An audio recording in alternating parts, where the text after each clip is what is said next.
Всем привет, друзья! Сегодня у нас в гостях блогер, путешественник и общественный публицист Александр Лапшин. Здравствуйте, Александр. Здравствуйте, здравствуйте. Какая страна для вас стала самой неожиданной? Не по туристическим мифам, а по реальной жизни людей. Ну, наверное, помимо тех стран, где я жил постоянно, ну вот я родился в России, потом жил в Израиле, жил в Америке, но это как бы не путешествие, да. Вот, наверное, Армения. Я думаю, Армения, потому что в Армении я провел почти 4 года. Ну, вот мы сейчас уехали из Армении, но я там прожил с 2019 до начала 2025, да, даже немножко больше, чем 4 года. И эта страна, наверное, для меня стала, ну, можно сказать, второй родиной, можно так сказать. То есть я даже сейчас не говорю про красоты Армении, какие-то достопримечательности, какие-то церкви, природа. Я даже не про это говорю, а именно вот когда приезжаешь в какую-то страну, и ты становишься частью этой страны. То есть ты переживаешь за эту страну, ты переживаешь за каждого армянского солдата, хотя на самом деле я не гражданин Армении, я не армянин, да. Я переживаю за то, что происходит с этой страной. Эти люди для меня не чужие. А, у меня там очень много друзей. И как бы получается так, что вот Армению я, наверное, из всех стран, где я был, а я много где был, 157 стран, наверное, из всех стран, где я был, ну, наверное, вот так вот, чтобы прям погрузиться полностью и узнать эту страну вот со всех сторон, наверное, вот это только Армения. Если бы вы начали путешествовать с нуля, какие бы вы страны выбрали первыми и почему именно их? Ну, это трудный вопрос. Это трудный вопрос. Это, наверное, вот для каждого это будет что-то свое. Вот, например, для меня, я первую страну даже не выбирал. Она у меня была Румыния. Ну, такая, скажем, ну, в первую очередь, мы про какие страны думаем там? Ну, например, Египет, Эмираты, Франция, Америка, ну, что-то такое мы думаем. Ну, Румыния. Ну, почему Румыния, да? Ну, получилось так, что мы, когда уезжали из Советского Союза, вот, я тогда еще в школе учился, не было прямых авиарейсов в Израиль, и мы ехали на поезде в Румынию. Там мы были несколько дней, и потом, значит, из Румынии уже улетели дальше. То есть для меня этой страной, первой страной, которую посетил, была Румыния. А, Кстати, прикольная страна, очень интересная. Я не то, что призываю первую страну сделать Румынию, наверное, есть и поинтереснее страны. Но тут надо смотреть, что кому интересно. То есть кому-то интересно, например, природа, какие-то горы, водопады, а, допустим, какие-то африканские джунгли, слоны, носороги, жирафы. Да? Кому-то, наоборот, интересно поехать в Париж и ходить там в Лувр по всяким музеям и так далее. Вот мне стыдно признаться, наверное, это будет не очень интеллигентно звучать, но вот я когда был в Париже в Лувре, где-то через час я уже чуть не заснул от этого. Мне, если честно, было немножко скучно. Вот. Хотя я знаю, что это знаменитый музей, очень крутой. Ну, где-то меня на час хватило. И я был с друзьями, которые были очень такие культурные, интеллигентные. Они были готовы там весь день ходить, просто с утра до вечера. У меня не было на это сил. Вот. Ну, я люблю другие музеи. Например, мне нравятся музеи военной техники. Нравятся какие-то исторические музеи, музей там биологии, ну, что-нибудь такое. Поэтому страны, не знаю, ну вот Япония, очень интересная и необычная страна. Ну, сказать, что вот прямо первая страна, вот для человека, который еще нигде не был, и вот, например, чтобы его первая страна была Япония, ну, даже не знаю. Серьезно, это трудный вопрос. Это надо просто самому себе задать вопрос, да, что бы я хотел увидеть, чего я хочу. Потому что далеко не все, что хочет основная масса людей, далеко не факт, что это вам будет интересно. Ну, как-то так. Что побудило вас, как блогера-путешественника, посетить Арцах в 2011 году? Ну вот, вы, наверное, правильно говорите. Вот как блогер-путешественник, мне всегда было интересно посмотреть какие-то страны и регионы, которые не признаны, у которых есть какие-то территориальные проблемы, какие-то вот конфликтные зоны. Ну вот, наверное, вот честно было бы сказать так, что я когда ехал в Арцах, у меня не было каких-то таких вот прямо эмоций, да, то есть это было, Просто одно из моих путешествий. Ну, вот я так скажу, вот до Арцаха, соответственно, я был в Армении и в Грузии, а перед этим я был в Уганде, в Кении, в Танзании. А после этого я поехал в Индию, там, в Бангладеш, в Таиланд и так далее. То есть получается, что это было где-то вот просто посередине. И, если честно, в тот момент я смотрел на это, знаете, вот как статистика посещенных стран, да, вот, допустим, съездил в какую-то страну, да, и ты на карте там себе вот отметил, да, вот там поставил этот, ну, галочку там поставил, да.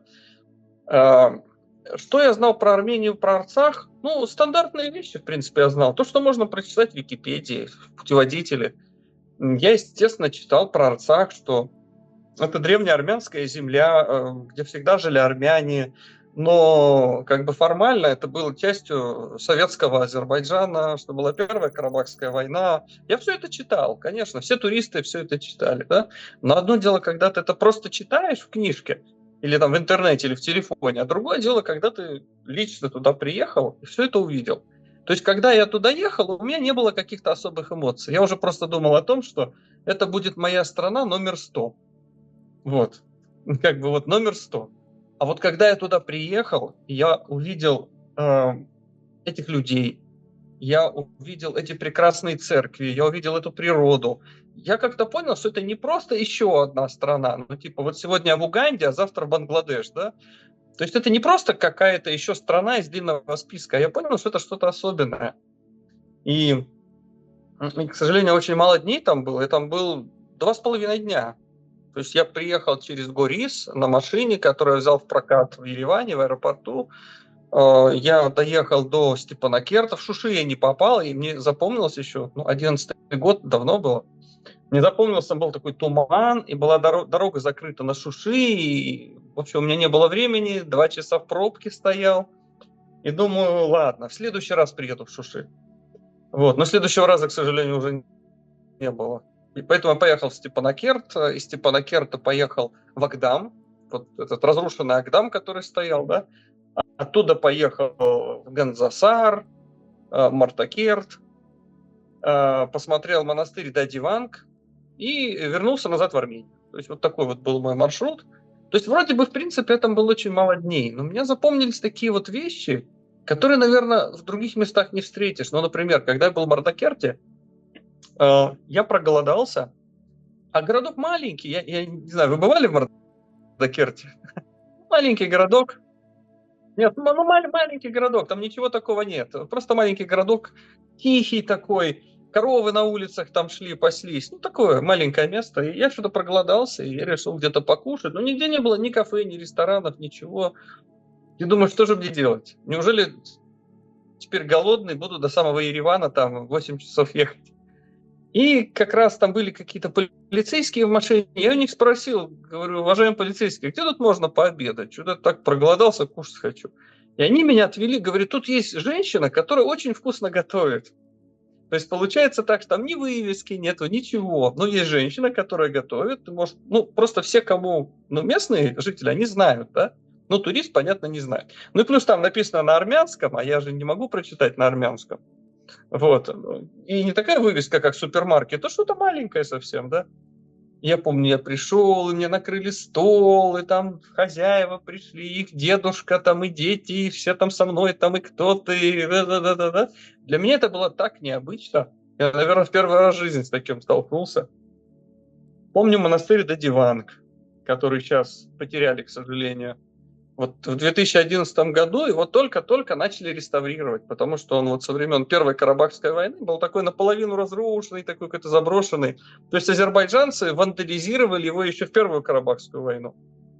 И когда я туда приехал, приехал священник армянский, и он там сам своими руками ремонтировал, красил, все, камни эти носил, работал. И я помню, священник, там еще были в церкви, которые не священник, а как бы пониже его рангом, это диаконы, наверное, да? Вот, и они сказали, что вот наконец-то теперь мы восстановили наш контроль, это вот наша армянская земля, с Божьей помощью через несколько лет все закончим, приедете, то все будет уже красиво. Вот, мне запомнился Агдам. Агдам, скажем так, Ну, он не совсем армянский город. В принципе, там, ну, мы знаем из истории, что там в советское время жили в основном азербайджанцы. Просто это была линия фронта, там были бои, там все было разрушено. Ну, мне это было просто интересно увидеть, потому что я читал в интернете про все это, а тут увидел своими глазами. Там был еще такой интересный момент. В Агдаме старая мечеть стояла, и минарет такой высокий. И я решил подняться на минарет, потому что он был высокий, и сверху можно было фотку сделать красивую всего Агдама, там весь город было видно. И, и я туда заехал на машине, а там были таблички, что пограничная зона, въезд запрещен. Вот такие таблички были на русском, на армянском, на английском. И я помню, я приехал туда, поднялся на минарет, фотографирую, все замечательно. И вдруг вижу, прямо с минарета 2 УАЗика подъезжают, армянские военные УАЗики. Оттуда выходят солдаты с автоматами. И мне кричат: «Эй, давай спускайся оттуда». Ну, я спустился вниз. Они говорят: «Ты почему сюда приехал? Там же таблички стоят, сюда нельзя приезжать». Ну, я всегда честно говорю, я был там капитан или майор армянский. Я говорю: слушай, армия обороны Арцаха. Вот эти. Я говорю: слушайте, вот я вам честно скажу, да, я видел таблички, что туда нельзя ездить. Я говорю: слушайте, ну интересно же, ну вот вы бы на моем месте, наверное, тоже поднялись бы, чтобы сфоткать. Тут так красиво, так интересно. Ну, и я, честно говоря, решил, думал, что вы не заметите. Ну, а вы заметили. Ну что, все, я попался, прошу прощения. Вот, я помню, они меня отвезли в Степанакерт, они мне задавали много вопросов. Я говорю: слушайте, вы что, меня арестовываете? Вы серьезно, что ли? Да я ничего плохого не сделал, я же вам честно сказал, ну вот так и так. Говорит: мы должны проверить, может, ты азербайджанский шпион. Я говорю: да не, я честно не шпион, правда. Вот. И все это было всего за 2,5 дня. Я оттуда уехал, прошло 5 лет после этой истории, и я с тех пор не был ни в Армении, ни в Арцахе, продолжал свою жизнь обычную, и вот дальше меня арестовали в Белоруссии по запросу Азербайджана, и была вот эта известная история, как меня выдали за поездку в Арцах. Но это уже, наверное, другой вопрос. Вот примерно так про Арцах. Какой главный миф об Арцахе вы бы хотели разрушить? Какой миф разрушить? Ну вот говорили, ну сейчас мы уже в прошедшем времени, к сожалению, говорим, да? Ну, говорили так, что вот когда читаешь про Арцах, и когда вот реально не знаешь, что там происходит, то вот читаешь страшные вещи, что какая-то оккупированная территория, особенно когда азербайджанскую пропаганду читаешь, а ее очень много, какая-то оккупированная территория, карабахские террористы, сепаратисты, какие-то ужасы просто читаешь, и когда туда едешь, у тебя, знаешь, такая мысль, как будто бы ты приедешь в какой-то Афганистан, и там какие-то маджахеды с автоматами калашников в тюрбанах на голове Аллах Акбар какие-то непонятные, знаешь, вот какой-то бред. И, ну, кстати, очень многие люди, они действительно вот что-то такое представляют, но на самом деле все абсолютно не так. Абсолютно не так. Тихие, культурные, интеллигентные люди там жили. Даже полицейские, арцахские, военные, они были такие вежливые. Даже когда меня задерживали за то, что я фотографировал в Агдаме, они первое, что сделали, когда меня привезли в полицию, они мне налили чай, кофе, принесли гату. Нет, это совсем не то, что азербайджанцы говорили про Арцах. Я бы сказал, в Арцахе намного более цивилизации, и намного более демократии, и намного больше, ну, скажем так, ну, если так можно сказать, более европейский Арцах, чем сам Азербайджан. Я же в Азербайджане тоже бывал. Не только в тюрьме, я там был как и турист тоже. Давно. Я ездил весь Азербайджан, и много где был в Азербайджане, и, в принципе, я могу сравнивать. Там, как было в Азербайджане и как было в Арцахе. Я скажу, что Арцах был намного более цивилизованной страной, чем Азербайджан. Но, к сожалению, сегодня Арцах потеряли. 15 декабря 2016 года Александра арестовали в Минске по запросу Азербайджана за посещение Арцаха. Расскажите, пожалуйста, коротко хронологию событий и самое главное, что ощущали и о чем думали в тот момент. Вот, конечно, приятнее всегда говорить, что я такой герой, прямо такой Рэмбо, ничего не боюсь, но это было бы неправдой. На самом деле все это было очень страшно. И самое главное, что мне казалось, что это все какой-то страшный сон. То есть я не мог поверить, что это реально происходит. Ну вот просто представить, что нормальный, честный парень путешественник, который в жизни ничего плохого не сделал. Вдруг в его комнату в гостинице врываются автоматчики и кричат: вы арестованы там по запросу Азербайджана за незаконное посещение Нагорного Карабаха. У меня вот первая мысль была, что это какой-то пранк, что какой-то пранкист меня разыгрывает, что этого не может быть, это бред какой-то. Мне даже казалось, что, возможно, это не полиция, это артисты. Но, к сожалению, все это было правдой. У меня был шок. Они меня реально били на полном серьезе, мордой в пол. Вот как в боевиках происходит. Я реально не мог поверить, что это происходит. На меня впервые в жизни надели наручники. Руки скрутили назад, надели наручники. На меня никогда в жизни наручники не надевали. Они меня куда-то тащили, ругались матом, засунули в милицейский УАЗик, отвезли, закрыли в тюремную камеру. Я помню, я вспоминал вот все эти фильмы про тюрьму, вот эти сериалы все бандитские, да, вот начиная от бандитского Петербурга и там заканчивая всеми современными боевиками, как какого-нибудь человека честного. Его сажают в тюрьму, его в тюрьме там над ним издевается охрана и какие-то бандиты, и потом ему удается сбежать из тюрьмы, он наказывает своих обидчиков там и так далее, и так далее. То есть этих фильмов всех было много, и мне даже запомнилось такое, что меня когда привели в общую камеру, сначала держали в камере, где был один, несколько дней. Потом меня привели в общую камеру, где уже было много людей. Я помню, ведут по этим мрачным коридорам. А я реально тюрьму я видел только в кино. Ну, наверное, как и большинство из нас, я только в кино видел тюрьму. И я не верил, что я сам туда попаду. Ну, честно говоря, те, кто сидят в тюрьме, они, наверное, тоже не верили, что туда попадут. Но попали. Как это по-русски говорят? От тюрьмы и от сумы не зарекайся, да? Вот. И я помню, открывают эту тяжелую железную дверь. Значит, я захожу, у меня такой матрас свернутый вот так вот под рукой, такой матрас, а в другой руке кружка железная. Это то, что выдают арестанту, больше ничего нет. И вот меня заталкивают, в спину меня толкает полиция, милиция белорусская, да. Я оказываюсь внутри, у меня закрывают дверь. Я смотрю, куда я попал. Это какой-то ужас был, ад, просто ад. Значит, трехэтажные кровати такие. Все прокурено, куча народу, реально куча народу. Я не знаю, там 30-40 человек в маленькой комнате.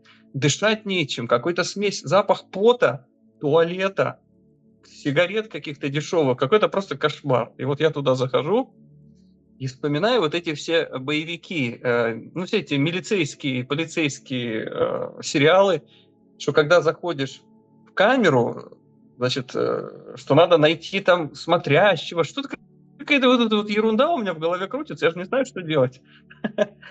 Вот. Но на самом деле все было не так, как в кино.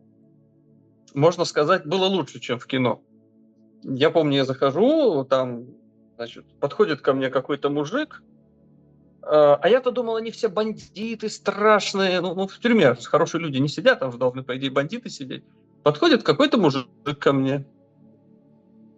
И вдруг очень интеллигентно говорит: добрый вечер, как вас зовут? Я говорю, так растерялся, говорю: Александр. А по батюшке как зовут? Я говорю: Валерьевич. Говорит: Александр Валерьевич, пожалуйста, садитесь, что вы стоите? Ну, я сажусь. Они говорят: будете чай пить или кофе? А я думаю, что это какой-то подвох, этого не может быть. Тут же бандиты все, нет. А оказалось, камера-то была очень хорошая. В ней реально сидели люди, ну, такие. Я не могу сказать, что они все были хорошие, но это были не какие-то там бомжи, наркоманы, убийцы. Нет, это были не такие. Это были люди, которые сидели за финансовые преступления, за мошенничество, за взятки. Какие-то журналисты там были. Ну, вот так вот. Ну, тут как бы люди, может быть, они не очень хорошие, но они не бандиты. То есть они такие же, как я, в общем-то. Это были вот мои первые впечатления. Я 2 месяца провел в этой белорусской тюрьме. И первое время мне казалось, что это какая-то просто игра. Я вот до самого последнего момента думал, что это пранк. Это какой-то ужасный пранк, который затянулся, который должен был закончиться, но он не кончается, хотя 2 месяца прошло. Вот. Ну, а потом происходит какой-то такой момент, когда ты уже реально понимаешь, что что это с тобой происходит, да, что ты оттуда просто так не выберешься, тебя оттуда никто не выпустит. Ты понимаешь, что, возможно, тебе никто не поможет. Мы все равно все как бы так в глубине души думаем, что есть какая-то справедливость, что какие-то наши друзья придут, там, наши папы, мамы нам помогут, там, и так далее, и так далее.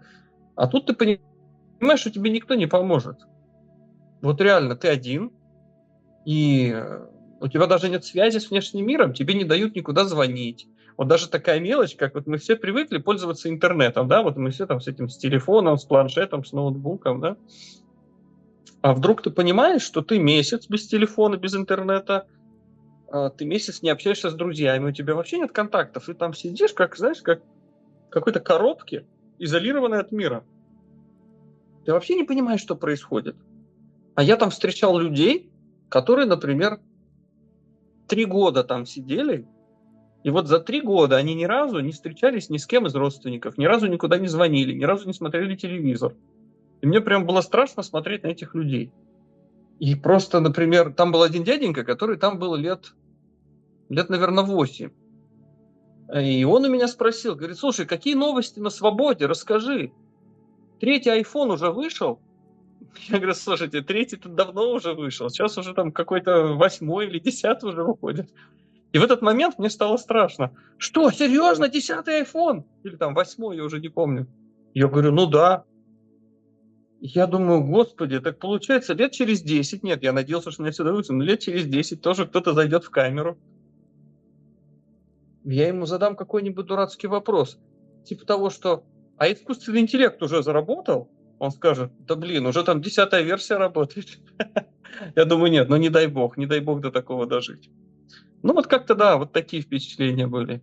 Выплатил ли вам Азербайджан компенсацию по решению ЕСПЧ или продолжает игнорировать вердикт? Нет, нет, они мне ничего не выплатили. И, если честно, я изначально был уверен, что они ничего платить не будут. Просто зная бандитский режим азербайджанский, ну, о каких выплатах можно говорить, учитывая, что эти люди совершили геноцид армянского населения Арцаха, что 120 тысяч человек оттуда бежали, куча народу погибла, ограбили, забрали у них квартиры, дома, имущество позабирали. Ну, о какой компенсации можно говорить, когда они совершают военные преступления, а тут мы говорим о выплате какой-то компенсации какому-то там иностранцу. Нет, они не платят, и я даже больше скажу, они не только мне не платят, они вообще никому не платят. Много самих азербайджанцев, которые пострадали от Алиева, таких тоже очень много, тоже подавали в суды против Азербайджана, никто ничего от них не получил. Если честно, ну это все было известно с самого начала. Я же не для того подавал в суд, что вот денег заработать, да. К тому же, если честно, Европейский суд, он не присуждает какие-то такие компенсации, на которых ты станешь очень богатым человеком. То есть это не как в американских фильмах, там, не знаю, 10 миллионов долларов получил. Нет, там ничего такого нет. То есть самое главное в Европейском суде – это не сумма, а самое главное – само решение. То есть считается, что уважающее себя достойное государство, оно, во-первых, не совершает преступлений, а во-вторых, если какая-то проблема случилась, да, они первые бегут выплатить компенсацию, извиниться и как бы забыть и закрыть этот вопрос, да, ну это нормальные страны. Там же не только с Азербайджаном судятся, там можно подавать в суд, не знаю, на Англию, на Италию, на кого хочешь, да, и таких исков очень много. То есть, например, ну, тут тот же адвокат, который, значит, меня представлял, у нее было несколько других дел. Например, там было дело против Нидерландов. Да, какой-то человек судился против Нидерландов. И тоже там из-за незаконного ареста что-то его задержали. Я даже не помню эту историю. В чем-то его подозревали. В итоге оказалось, что его перепутали с другим человеком. Но он успел там месяц в тюрьме просидеть. Ну, что-то такое с ним было. Так Нидерланды выплатили ему компенсацию еще до того, как суд закончился. То есть вот так вот себя ведет достойное государство, да, что они извинились, они выплатили сколько нужно и обещали, что впредь такого не произойдет никогда. Но это Нидерланды, да, а мы говорим про Азербайджан. Поэтому нет, ничего не выплатили. Европейский суд в итоге признал их виновными в незаконном аресте, и в пытках, и покушении на убийство. То есть для любой нормальной страны, для каких-то Нидерландов, Франции, Греции, не знаю, Норвегии, Британии, вот для них вот такое решение суда, что твою страну признают виновной в покушении на убийство, вообще это катастрофа. То есть это так сильно бьет по авторитету государства. Ну что за государство, которое поймали на том, что оно пыталось убить какого-то блогера? Что за бред? То есть я понимаю, что в наше время ведутся войны, и наверняка какие-нибудь британские спецслужбы убивают террористов каких-то в Ираке. Ну, сейчас же мы про другое говорим немножко, да? Но азербайджанцам, как сказать, им наплевать. То есть и все прекрасно знают в мире, что Азербайджан – это террористическое государство. Другое дело, что есть такое понятие, как экономика и большая политика, да, и поэтому в настоящее время из-за проблем с Ираном Азербайджан всем нужен. Нужна их территория, нужна их нефть. И ради этого весь мир готов закрывать глаза на их преступления. Но все прекрасно знают, что такое Азербайджан. Я же и в Европейском суде, и на всех вот моих выступлениях там по правам человека, и я много встречался с разными политиками, депутатами из разных стран. Они все прекрасно знают, что такое Азербайджан. Когда я им говорил, ну если вы все это понимаете, почему вы молчите? Но они так улыбаются, говорят, что а что мы можем сделать, они говорят. Вы же сами понимаете, что такое большая политика. А большая политика очень грязная штука. Верите ли вы в мир между Арменией и Азербайджаном? Нет, конечно же, я в этот мир не верю. Причем, знаете, я бы, наверное, отделил народы Армении и Азербайджана от режима Алиева. Это немножко разные вещи. То есть мирное сосуществование армян и азербайджанцев, это я, безусловно, верю, когда-нибудь это случится. Ведь достаточно вспомнить, например, мы с вами, допустим, плохо помним Советский Союз, я его хоть немножко помню, а вы его не знаете совсем, да? Вот. Но в советское время жили же армяне с азербайджанцами, были соседями, вместе работали. А в Азербайджане даже были семьи смешанные, там, допустим, муж армянин, там, жена азербайджанка, либо наоборот. И таких было немного, но такие встречались, да. То есть это не то, что один-два, их тысячи были таких семей. То есть как-то жили вместе, находили общий язык, там, любили друг друга или не любили, это даже без разницы, да. Ну, можно, например, говорить, там, допустим, жить в Москве и не любить, кого-нибудь не любить, да, вот, допустим, сказать, вот дагестанец, который вот на рынке там что-то продает, вот, допустим, он мне не нравится. Ну, не нравится, как бы, да, но при этом вы же не враги, а ему тоже кто-то не нравится. Проблема заключается в том, что вот в современном Азербайджане ненависть к армянам, вот так называемая армянофобия, да, она стала частью национальной политики Азербайджана. И ненависть к армянам больше 30 лет вбивали в головы азербайджанцев. И получается, что уже 3 поколения практически азербайджанцев выросло за 30 лет, получается, да? Там вся молодежь в Азербайджане, она вся отравлена ненавистью к армянам. Причем самое поразительное во всей этой истории, что большинство азербайджанцев никогда в жизни не видели живых армян, просто никогда не видели. Может быть, те, кто ездили в Россию, их видели, или в Грузию, и то. Не факт. А большинство даже не видели никогда, но ненавидят. Зачем это все нужно? Потому что благодаря вот этой ситуации Алиеву удается отвлекать свой народ от реальных проблем в Азербайджане, от экономического кризиса, от коррупции, от бедности, от беспредела полицейского, когда людей хватают, бросают в тюрьмы там ни за что. И получается, что договор-то Пашинян с Алиевым подписали, возвращаясь к договору, да, договор-то подписали. Я хотел добавить Трамп, но с Трампом вообще интересная история. Вот вы помните это видео, когда Трамп говорит, вот мы тут заключили мир, там рядом с ним Пашинян и Алиев, и Трамп уже забыл, и как Алиева зовут, и как Пашиняна, и как он говорит, я вот люблю вот этот парень, и вот этот парень тоже. И он даже забыл, как зовут Пашиняна, серьезно. Он даже забыл, кто это. Он там перепутал Армению с Камбоджей. Помните, да, вот это? Это такой абсурд был. Это, как сказать, было бы смешно, если бы не было так грустно. Я думаю, сегодня Пашинян уже вообще забыл, что такое Армения и Азербайджан. Он даже на карте мира их не найдет. У него сейчас Венесуэла, Мадуро, вот что его сейчас интересует, Иран.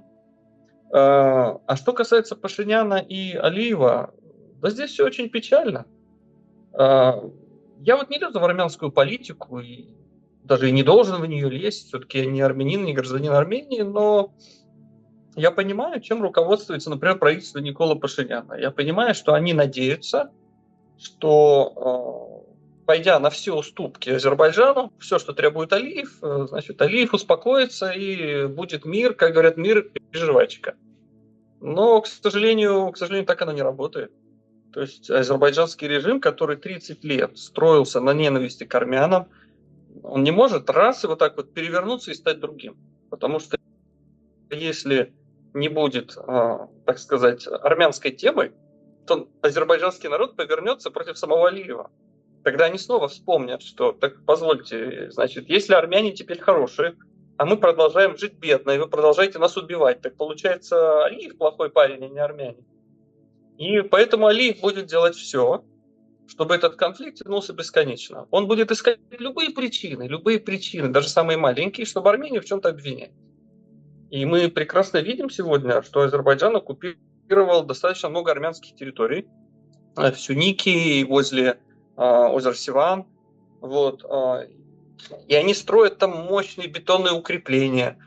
И, честно говоря, у меня очень большие сомнения, что Алиев собирается, что он вложил миллиарды долларов в строительство всех этих бункеров, всех этих дорог, укреплений. И все это он делает для того, чтобы на будущий год все это подарить Пашиняну, еще повязать бантиком, сказать спасибо, вот вам специально для вас подстроили. Да? То есть я в это не верю. Я не верю, что те плотины на реках, которые строят азербайджанцы, на реках, например, и водных источников, которые текут в Армении, я не верю, что они их строят для армянских интересов. Они их строят, чтобы лишить Армению воды, лишить Армению гидроэнергетики. Поэтому нет, ничего хорошего я не жду. То есть я верю, что границы действительно откроются с Азербайджаном и с Турцией откроют. Это 100%, в этом даже не сомневаюсь, все откроют.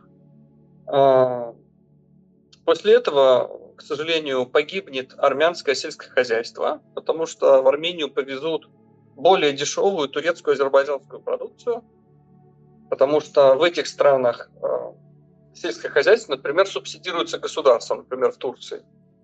Вот. А в Армении каждый человек, который живет где-нибудь в Араватской долине, он сам выращивает свой урожай. Ему никто не поддерживает его.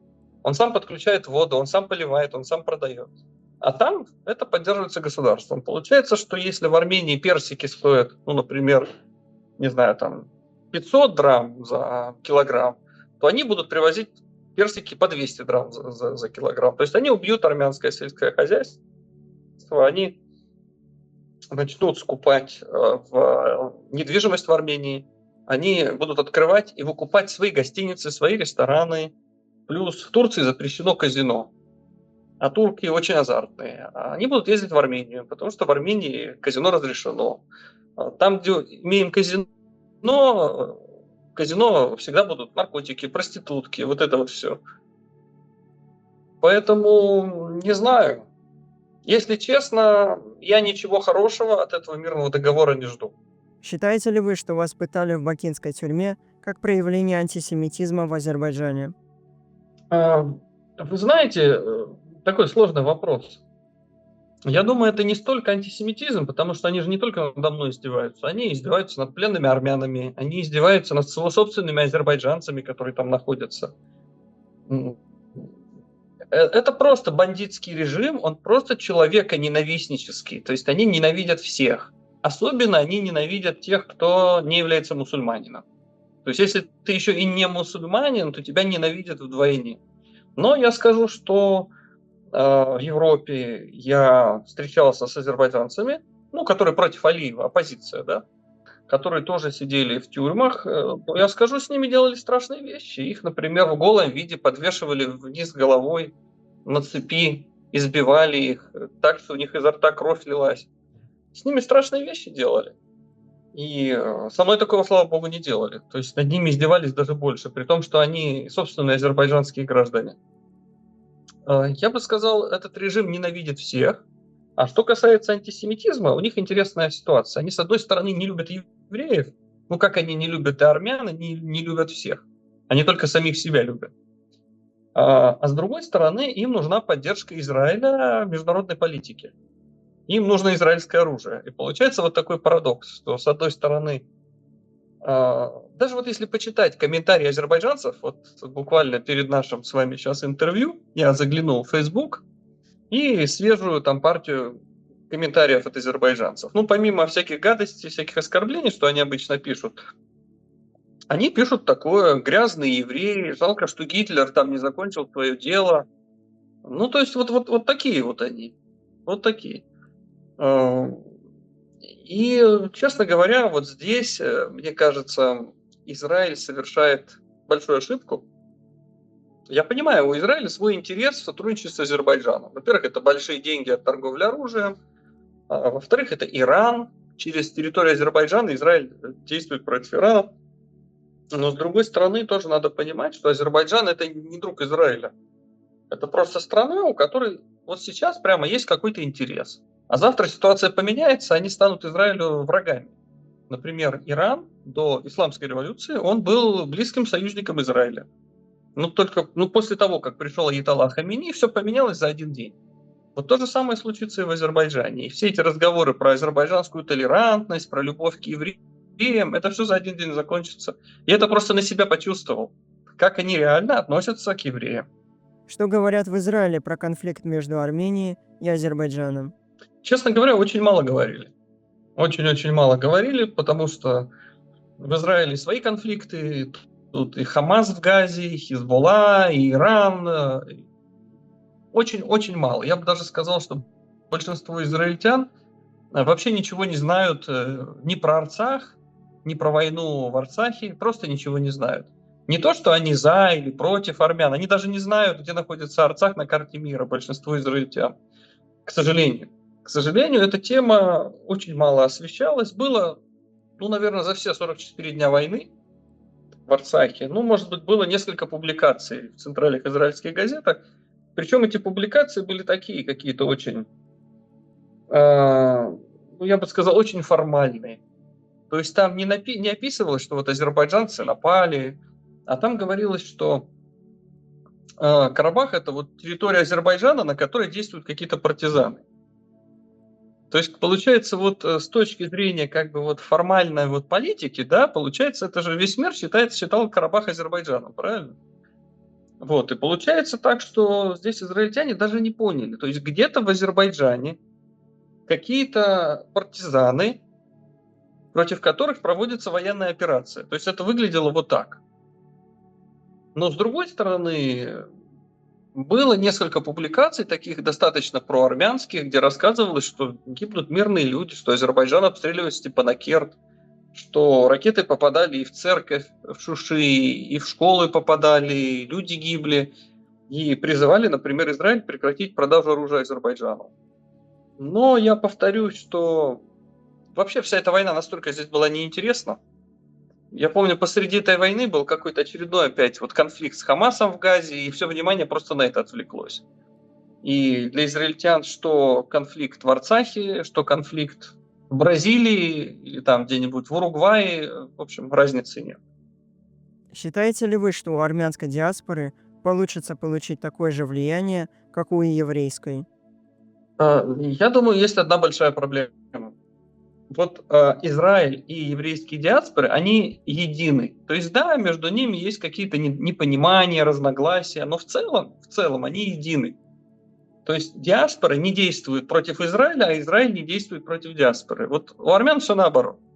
Вот Армения в одну сторону идет, диаспора идет в другую. Причем есть несколько диаспор. Там есть диаспора в Европе, в Америке, есть диаспора в России, есть Армения.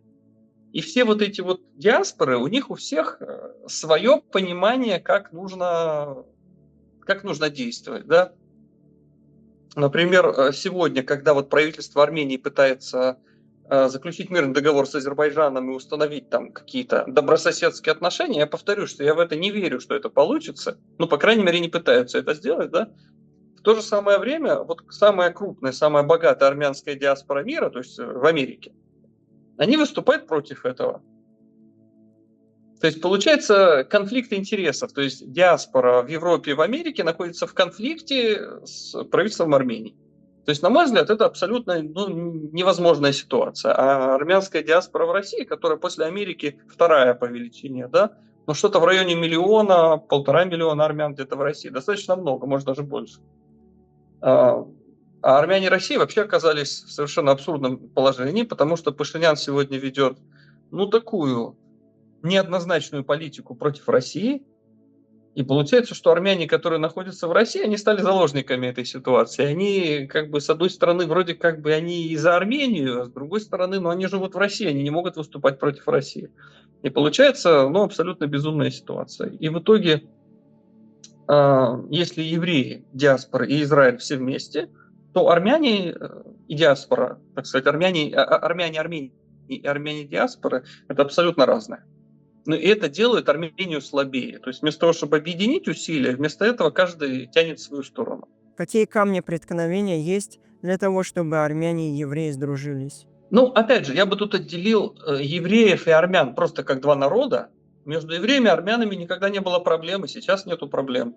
И в диаспорах совершенно прекрасно евреи с армянами живут рядом, и сотрудничают, и дружат, и даже семьи общие создают. Вот у меня есть в Америке достаточно много друзей, которых там, допустим, муж армянин, жена еврейка, и таких тоже очень много бывает. То есть каких проблем-то, в общем-то, и нету. Все проблемы, они между Израилем и Арменией, как между двумя государствами. И проблема просто заключается в том, что и Израиль, и Армения находятся в таком географическом положении, что им очень трудно начать между собой дружить. Потому что Израиль вынужден сотрудничать с Турцией и с Азербайджаном, а Армения вынуждена сотрудничать с Ираном. При этом Иран злейший враг Израиля. Что происходит между Арменией, Турцией и Азербайджаном, вообще уже непонятно, что происходит. И выходит, что если Израиль будет активно налаживать отношения с Арменией, то это не понравится Азербайджану. А с другой стороны, если Армения будет сближаться с Израилем, это не понравится Ирану. А Армения и так находится в блокаде. И получается, как в этой ситуации двум странам сблизиться, это очень сложно. Но одно, я думаю, можно точно сказать, что никто не мешает организовывать какие-то культурные мероприятия. Никто не мешает, чтобы бизнесмены встречались, общались, торговали между собой. Никто же не мешает. Пожалуйста, границы открыты, и израильтяне могут ездить в Армению, армяне могут ездить в Израиль. С этим нет проблем. Но все боятся. Например, в Армении у меня есть знакомый бизнесмен, довольно крупный, в строительном бизнесе. И у него было предложение от израильской стороны что-то продавать в Израиль, что-то они на карьерах добывают, какие-то карьеры в Армении, в Сюнике, что-то они добывают, и израильтяне хотели это покупать у Армении. И он обрадовался, там хороший контракт был на большую сумму. Но есть одна проблема, он говорит. У нас главный торговый партнер – это Иран. То есть мы почти всю продукцию продаем в Иран. То есть если мы начнем продавать продукцию в Израиль, это не понравится иранцам. И поэтому он говорит, честно говоря, я израильтянам отказал. Хотя это были хорошие деньги. Они бы мне хорошие деньги заплатили, но я просто испугался, что если я сейчас пойду с Израилем сотрудничать, я потеряю иранских партнеров. То же самое, очень многие израильтяне смотрят на Армению как на страну, которая очень сильно от России зависит. А у Израиля не очень хорошие отношения с Россией. Получается такая ситуация. Я поэтому с большим интересом смотрю, что будет дальше в связи с мирным договором между Арменией и Азербайджаном, который будет подписан, я так понимаю, в этом 26-м году. Посмотрим, к чему это приведет. Я думаю, ни к чему хорошему не приведет, я так думаю. Но все равно мы посмотрим.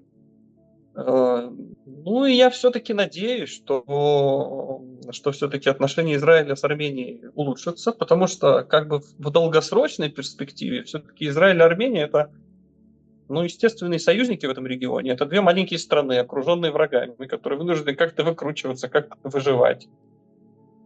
И плюс страны, окруженные мусульманским миром. Поэтому поживем, увидим. Почему армянский квартал Иерусалима периодически подвергается скандалам со стороны религиозных евреев? И какова в этом вина самих армян? И есть ли она вообще? Эту тему, кстати, я изучил очень хорошо. хорошо. Я бывал в Иерусалиме, и я встречался с патриархом, армянским патриархом, Нурхан его зовут.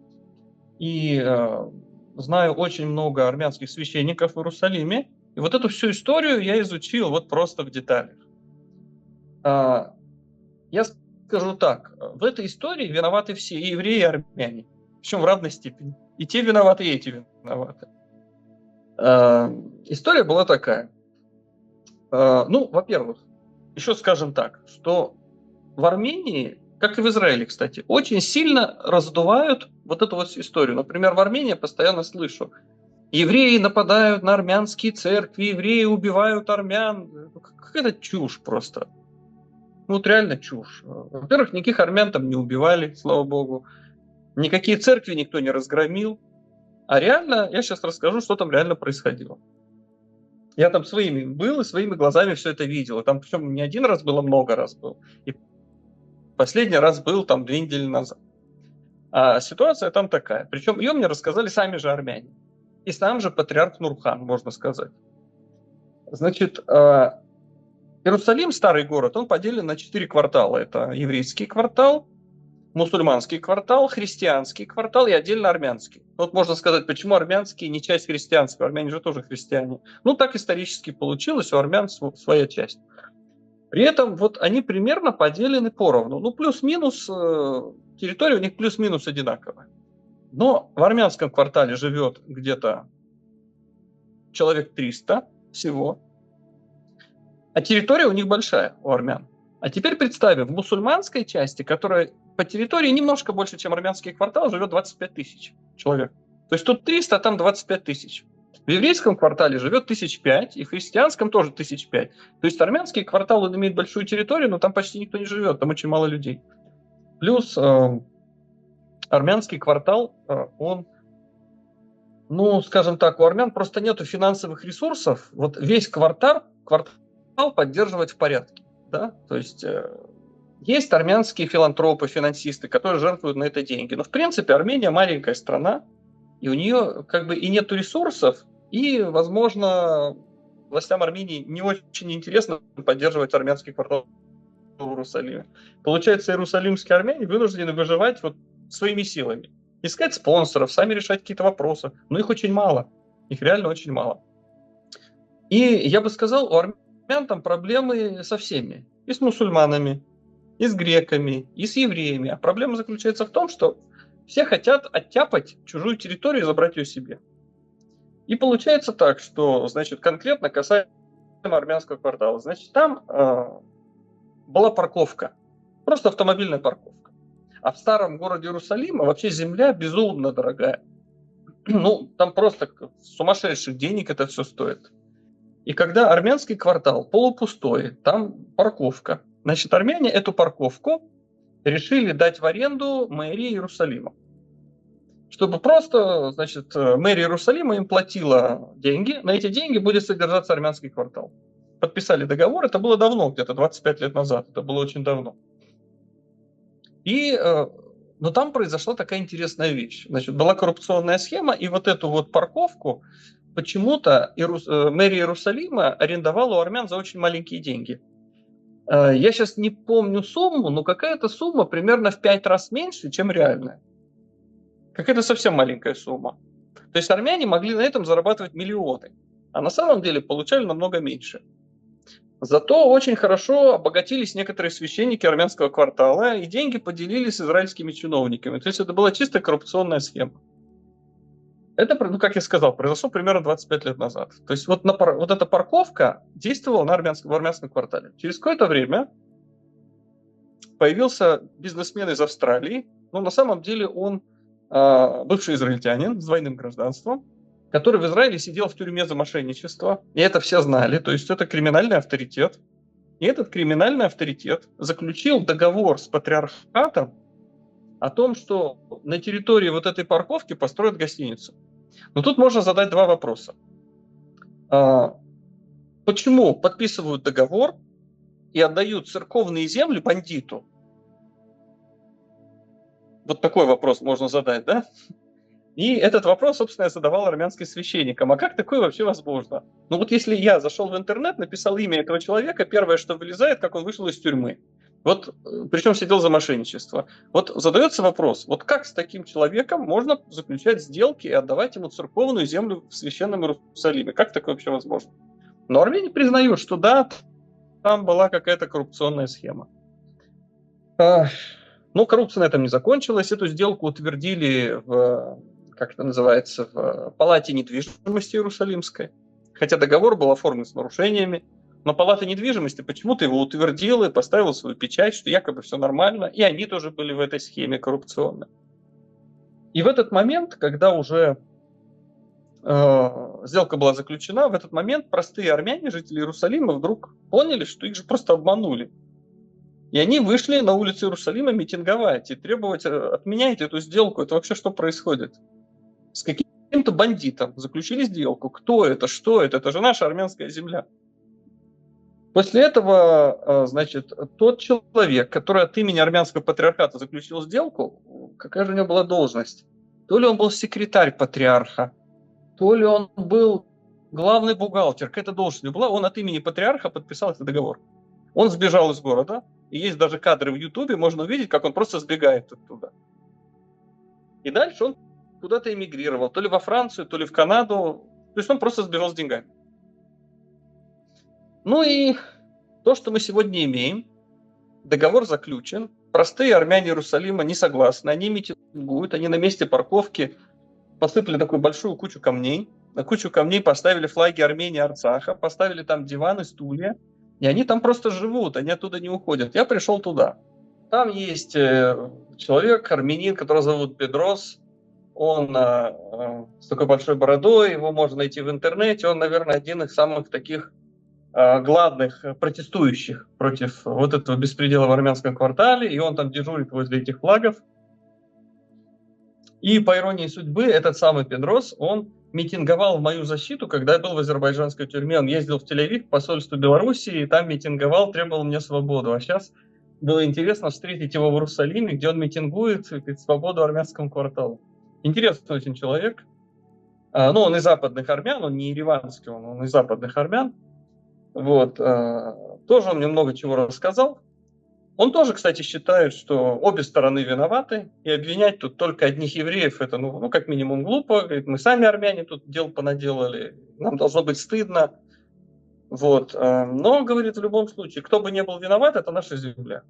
И мы отсюда не уйдем. И он там уже, получается, где-то год, наверное, уже живет на этом диване. То есть туда приносят еду, вот, не знаю, там в туалет он куда-то ходит, но они там постоянно дежурят. Постоянно дежурят и, в общем, молодцы. Потом что там происходило? Значит, этот австралиец, этот бандит израильско-австралийский, а он с армянами уже подписал, получается, договор. Он выплатил часть денег аренды, чтобы строить гостиницу. А он не может строить гостиницу, потому что там сидит Педрос и навалил гору камней, поставил флаги Армении, Арцаха и не дает тракторам там работать и строить. Тогда что сделали эти, австралийцы, так называемые? Они наняли человек 30-40 каких-то арабских хулиганов, которые прибежали туда с бейсбольными битами и стали избивать армян. И несколько человек получили там ранения. Кому по голове палкой ударили, кому по спине, по руке, там кости людям сломали. То есть там армяне тоже прибежали, там произошла большая драка между армянами и арабами. В итоге армяне и арабов прогнали, арабы убежали. Приезжала полиция. Ну и сейчас, собственно, вот в этой стадии все и происходит. То есть армяне продолжают дежурить, не пускают туда ни строителей, ни строительную технику. Говорят, мы отсюда не уйдем. А армянский патриархат подал в суд и требует отменить эту сделку как незаконную. Но суд он не быстро происходит. Суд и 2, и 3 года, и 4 может тянуться. Вот то, что сейчас там происходит. Азербайджанская пропаганда постоянно говорит о безмерном антисемитизме в Армении. Есть ли он в действительности? Честно говоря, смотрите, антисемитизм, он, наверное, есть везде. А вопрос, в какой степени он есть, да? Вообще исторически у армян антисемитизма никогда не было. Исторически никогда его не было. Я думаю, он в Армении появился в советские времена, потому что он всегда был в России, там Белоруссия, Украина, вот там он был всегда. Да? То есть в советской Армении, в советское время от того, что многие армяне ездили учиться в Москву, там, не знаю, Воронеж, в Киев, вот оттуда они привозили этот антисемитизм, который у них не было. Вот я даже так замечаю, что если вот армянин начинает говорить какие-то странные вещи, что типа эти жиды там захватили весь мир, вот какую-то чушь вот это начинает нести, я понимаю, я всегда спрашиваю, вы в России учились? Он говорит, да, а как вы догадались? Он говорит, да так, говорю, я Шерлок Холмс. Вот, потому что в Армении этого никогда не было. То есть те армяне, которые всегда жили в Армении, у них антисемитизма нет и быть не может. То есть просто не... Во-первых, в Армении всегда было очень мало евреев. И большинство жителей Армении даже евреев-то в жизни не видели. То есть трудно ненавидеть человека, которого ты никогда в жизни даже не видел и не слышал. Вот. То есть антисемитизм, он есть среди некоторых армян, живущих в России, но не только среди армян. Он есть среди всех, кто живет в России, среди грузин, казахов, самих русских. Вот.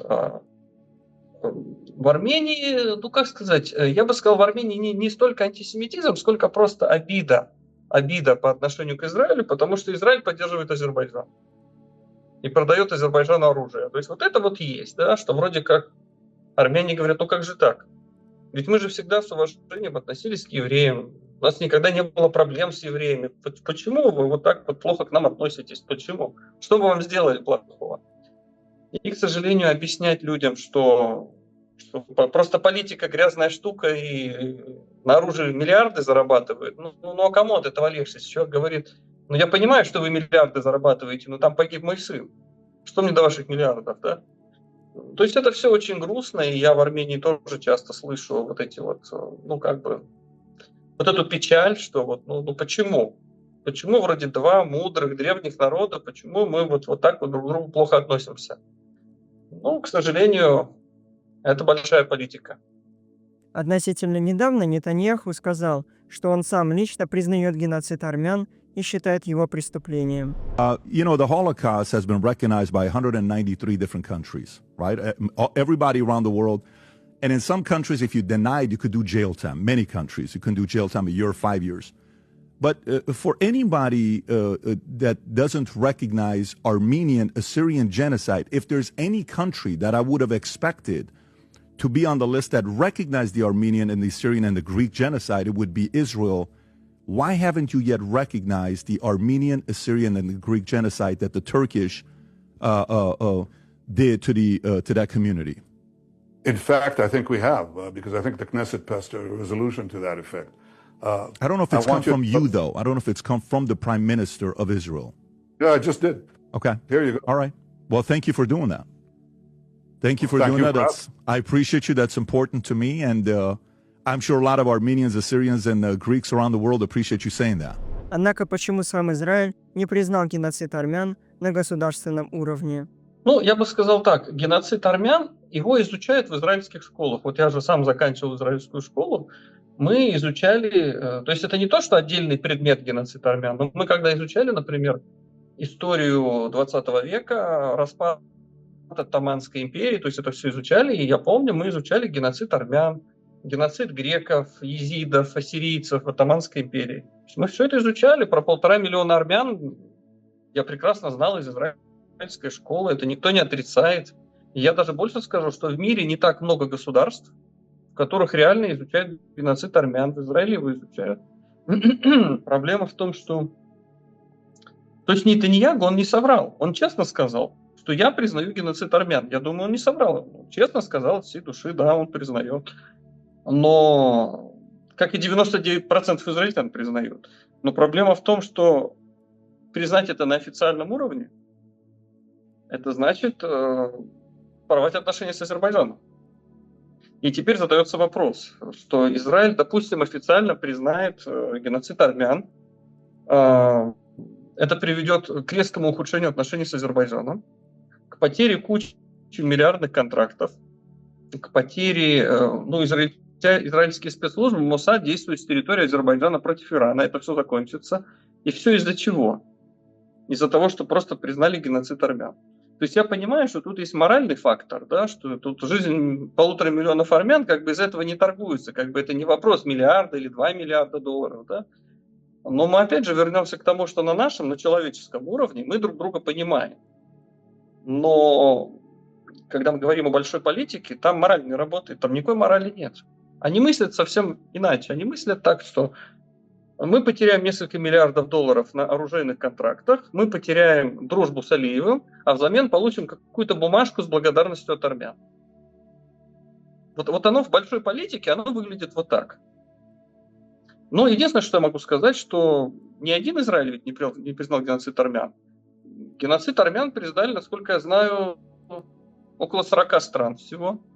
Около 40 стран мира, даже чуть меньше, 35 или 36. А большинство не признают. Но они не потому не признают, что они плохие люди или что они поддерживают Азербайджан. Нет, дело абсолютно не в этом. Большинство из них даже не знает, где Азербайджан на карте находится. Дело не в этом абсолютно. Просто дело в том, что они себе задают вопрос. Что мы от этого получим? Кроме головной боли. Мы ничего от этого не получим, да? И на самом деле в мире очень много страшных вещей происходило. Вот геноцид в Руанде. Армянский геноцид был 110 лет назад, да? А геноцид в Руанде был в 95 году, получается, 30 лет назад. Относительно недавно, да, там 110 лет, тут 30 лет. И тоже погибло 1,5 миллиона человек. И всем на это наплевать. Самое страшное, что всем на это наплевать. И тот же самый геноцид в Руанде большинство стран мира не признают. Почему не признают? Просто им так выгодно. Просто им так выгодно. К сожалению, в таком грязном мире мы живем. На этом все. Спасибо, Александр, что пришли на интервью, что уделили мне время. Можете сказать свои последние слова. Ой, вот это выражение «у вас есть последние слова», оно меня пугает. Когда меня судили в азербайджанском суде, в том самом суде, где сейчас судят армянских заложников, этих лидеров Арцаха и пленных, у них тоже было последнее слово. Свое последнее слово я помню. Ладно, не будем о плохом, да? Лучше что-нибудь хорошее скажу. Хорошее заключается в том, что вот есть такие библейские слова хорошие. Делай то, что ты должен, и будь, что будет, что суждено Богом, да? Я думаю, просто каждый из нас должен быть достойным человеком и делать то, что нужно. А что уж дальше Бог решит, как оно все будет, но это, к сожалению, не от нас зависит. Если так действовать, я думаю, все будет хорошо. Все, спасибо. Все.